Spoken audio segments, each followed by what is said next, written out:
Well, that convention is just wrapping up now. 1,500 people were able to listen to 8 candidates, both Republican and Democrat, and those in attendance say that they got a lot out of it and a real feel for what these candidates are all about. A flurry of excitement as candidate after candidate entered the room.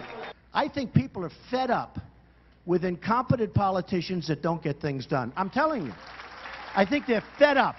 Undecided voters not only heard from the GOP frontrunner, but also 7 other presidential candidates.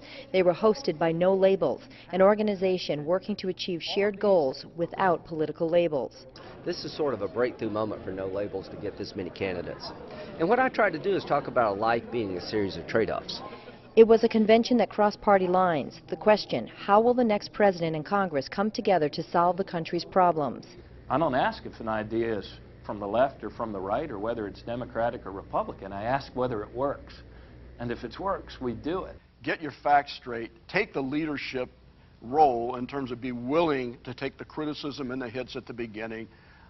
Build alliances. Listen across the board and get something sensible that people understand. Democrats preparing for their first debate in Nevada Tuesday spoke via satellite, including Senator Bernie Sanders. Let's treat each other civilly, let's treat each other respectfully, and let's not try to demonize people who may have disagreements with us.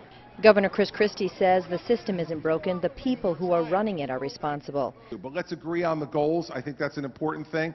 And let's get organizations who really care about getting something done in this country. And former Governor George Pataki said politicians need to figure out how to get things done. Who actually has the solutions? Who actually has the ability not just to talk about a plan, but to get that plan through Congress? And I hope that when they do that, they're going to say, Pataki did it. And it was Ohio Governor John Kasich who wrapped up the 10-hour-long event.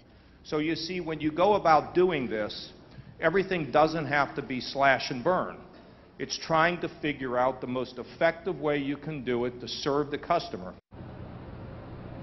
Now, voters who took the stage to comment on what they were hearing say this was a great opportunity. They were glad to hear from some of the lesser-known candidates, something that doesn't happen very often. But the one complaint that they did have is that not enough candidates showed up. Reporting live in Manchester, Heather Hamill, WMUR News 9.